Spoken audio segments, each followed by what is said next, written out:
I'm Denise. She's a non-fiction editor. And I'm Louise. She's a fiction editor. And together, we're the Editing Podcast. Hello and welcome back to the Editing Podcast. So this week we're going to be chatting about 3 quick ways any editor or proofreader can improve the design of their website. That's right. So your editing website is your shop front. It's the one online space that you control. It's your land, and so it absolutely must work hard for you. It must, yes. So the 3 things we're going to talk about are navigation buttons, paragraph headings, and short paragraphs. That's right. So first, navigation buttons. Being able to navigate a site is key to a good user experience, and navigation buttons are important because they signal the delivery of a promise. Learn this, go there, download that. So think of it like this. Imagine you're in a huge multi-story department store. Buttons are like the floor plan, even, not the floor pan. That's something different in the kitchen. Buttons are like the floor plan near the escalator that tells you what's where. Now, what we would say is check that your buttons are a consistent colour. That way, you're training visitors to understand that there's something at the end of the click. And the other thing is to make sure that there's a contrasting hover colour that signals that the button is active and that it can be engaged with. So why are these important? Because they help people find stuff. Don't assume that your visitors always know where to go or that they'll go where you want them to go. Exactly, yes. So check every page on your website. Can you add buttons that will make your visitors' journey easier and that tell them what you'd like them to do? People are busy and they might not have time to trawl through lots of text. So buttons stand out, which means they're scannable. Use them to help the visitor get to another page, to go to another section on the same page, or to access a resource and to get in touch with you. Yeah. And another tip for buttons is to include a meaningful call to action. A button that's easy to spot means you've done half the job. The other half is about meaningful messaging. Yeah. So things like go here, email me, click here, and get in touch aren't always the best signals for a roving eye, particularly on longer pages with multiple purposes. Yeah, so instead, experiment with calls to action that chime with the delivery of that promise we mentioned earlier. For example, take me to the library, tell me more about your services, that kind of thing. Yeah, they're going to let people know what's going to be on the other end of that click. Yeah. I suppose one thing we should say is that sometimes space doesn't allow for that, or there might be a design issue, which means actually it makes more sense to say something short like email me, but you know, it's worth playing with, isn't it? Yeah, just seeing. I mean, like anything, none of these are absolutes, but they can absolutely make a difference. Yeah. So our next tip is to think about paragraph headings. So let's return to our department store metaphor. So we found the right floor, but now we need to locate the items that we're interested in. And H2 headings are the signs hanging above each aisle that say, this is what you'll find here. Yeah, H2 headings are superb visual indicators because they're scannable. So check every page on your website. If there are paragraphs that introduce new information, add an H2 heading and make sure those headings are relevant. Busy visitors who are scanning a web page for clues to how it can help them need indications that they're in the right place. Oh, exactly. Yeah. So headings need to be relevant to the text that they're sitting on top of.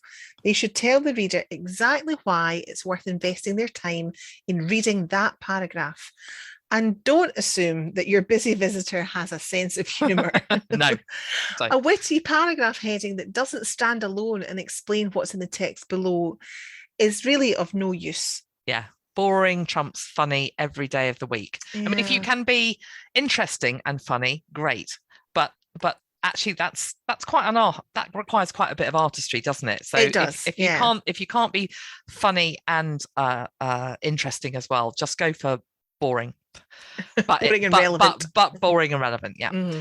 So another tip with headings is to offer solutions or ask questions. So if you're worried about that your headings are boring, create ones that signal specific solutions or ask questions that are likely to match a visitor's query.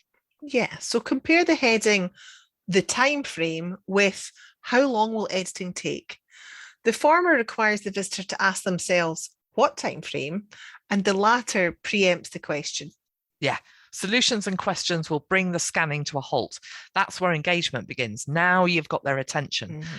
So a final tip is to check the length of your paragraphs. Back to the department store. We are milking this a bit. We are a bit, yeah. If the buttons are like the floor plan and the headings are the aisle signs, then short paragraphs on our web pages are like neatly arranged shelves. Yes, that's right. And visitors are more likely to engage with what's on those shelves when there's space between each item, because the alternative is rummaging. We really are stretching this metaphor, aren't we?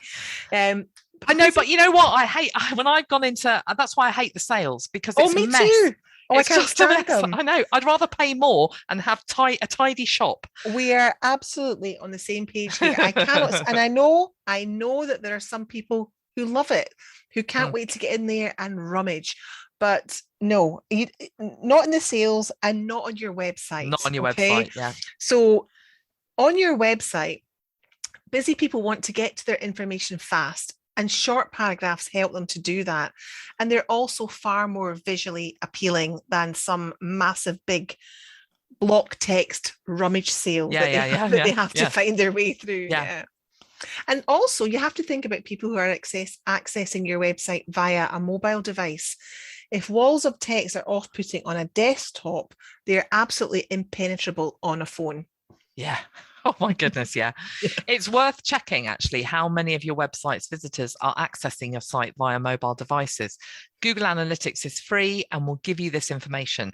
And I can tell you a third of my visitors use a tablet or a phone, a third. And I can also tell you that my mobile engagement has doubled in percentage terms since 2013. So offering a good user experience means attending to mobile users' needs. There's just no question. Yeah. And with that in mind, do all of your visitors a favor and break up text into visually digestible blocks of no more than 3 to 4 lines on each of your web pages. It's one of the fastest and easiest design improvements to implement.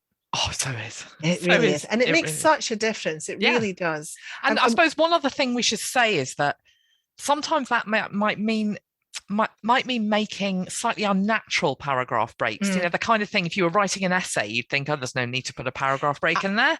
Yeah. Whereas on a website, no question. And I think as editors, we sometimes struggle with that a little bit, where we're thinking, well, this is not how I would choose to edit, a book or an article or whatever, but this is not a book or an article. This is your website. Yeah. And we have to make these changes, and we have to adapt to the platform that people are viewing your text on. So, and the reason they're there. Yeah, absolutely.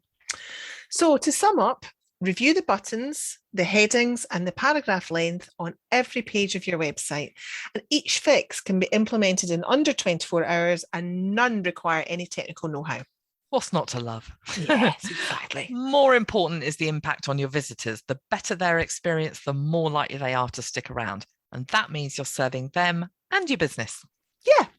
So that's it for this week. We hope you've enjoyed this episode, and you can rate, review, and subscribe to us via Apple Podcasts, Spotify, or whichever platform you prefer. Yeah, thanks so much for listening. Now, if you'd like to help support the Editing Podcast, you can join our Patreon community for as little as £3 a month and get exclusive access to live Q&As on a quarterly basis for just a few quid more. We'd absolutely love to have you on board. So if you're interested, just hop over to patreon.com/editing podcast. We'll include that link in the show notes too. So she's been Louise. And she's been Denise. Join us again soon. Bye. Bye-bye.